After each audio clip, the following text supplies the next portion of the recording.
Hello, welcome to another Kings at Home Daily. I'm Paul, one of the leaders at Kings Community Church. We're working our way through, in these daily videos, the New Testament book of Acts. We are all the way into chapter 23 and we're right in the middle of a thrilling narrative. And we've got some key characters. We've got the Apostle Paul, who has been going around Jerusalem, Asia, and all around the Middle East, planting churches, telling people about Jesus. And we've got Paul. We've also got the Jews. The Jews want him to stop that, and they're prepared to go to any lengths to stop him from preaching the gospel, planting churches, and from him seeing the Christian faith grow and grow and grow. We've also got a guy called Claudius Lysias. Now, he was a Roman tribune. He was an elected official. He was the Roman commander of the garrison in Jerusalem. And he was a very important person, a high-ranking military officer who would have had charge of between 600 and 1,000 men. So a very, very important person. And Paul is under the care, at the point that we pick up the narrative, of this tribune. He needs the military protection because the Jews want to kill him, and he's making full use of that as a Roman citizen. Now, Claudius, this Roman tribune, he wants to get to the bottom of why the Jews want to kill Paul. And so that's the context, and we pick it up in verse 12. When it was day, the Jews made a plot and bound themselves by an oath neither to eat nor drink till they had killed Paul. There were more than 40 who made this conspiracy. They went to the chief priests and elders and said, "We have strictly bound ourselves by an oath to taste no food till we have killed Paul. Now therefore you, along with the council, give notice to the tribune to bring him down to you, as though you were going to determine his case more exactly, and we are ready to kill him before he comes near." So these Jews, they are serious about this. This isn't just an empty threat. They will kill him, and they're making plans to do so. Verse 16.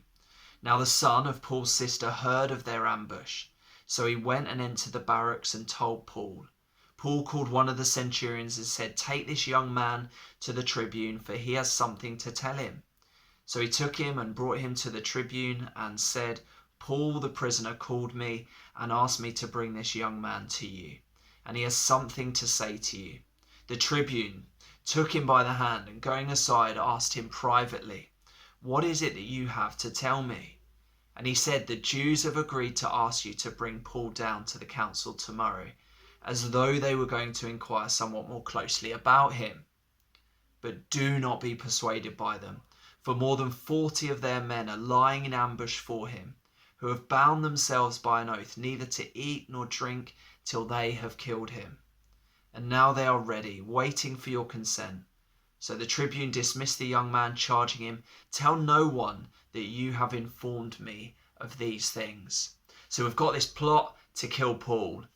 The Jews obviously make the plot. Paul has found out about the plot through the son of his sister, and now the tribune, Claudius Lysias, has been informed as well. So Paul and the Romans who are looking after him are well aware of the plot that is before them.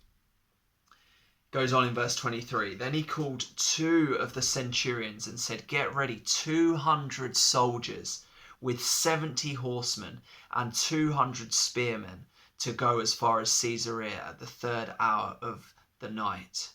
Also provide mounts for Paul to ride and bring him safely to Felix, the governor."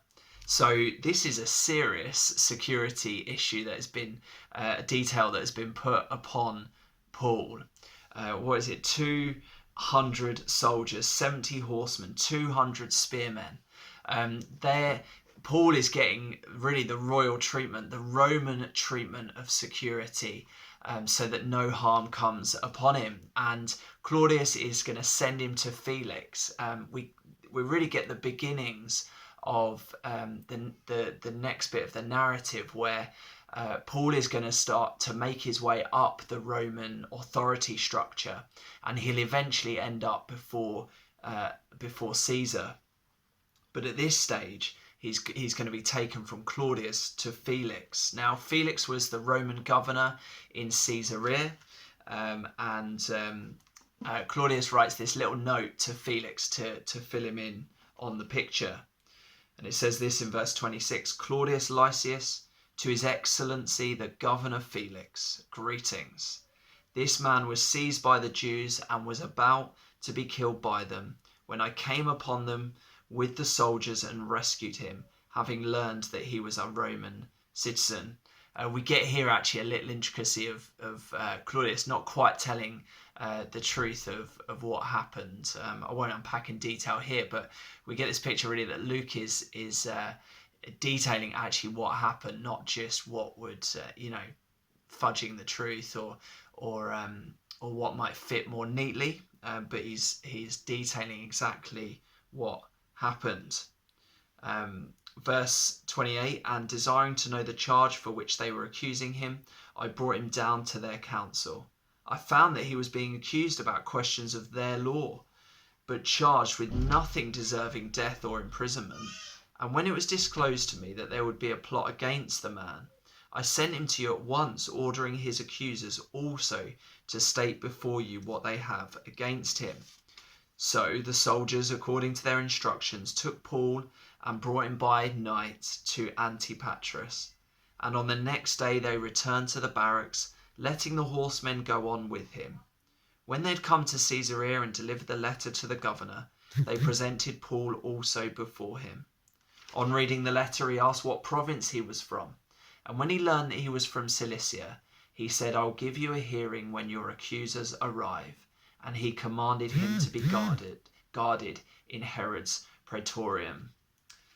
So Paul taken from Claudius to Felix, from Jerusalem to Caesarea, and now he is in the residence of Felix, this Herod's praetorium. I'm going to leave it there for today. We're really in long sections of narrative here, but hopefully it's been helpful just unpacking who the main characters are, what's happening to Paul at the moment, and just seeing that he's heading towards Caesar, he's heading towards Rome, and we obviously, well, if you know church history, you will know that eventually the gospel goes to Rome and it expands from there throughout the Roman Empire. Bless you, church family, and anyone else, guests. If you're just looking in, great to have you. We trust it's blessed you. Okay, bye.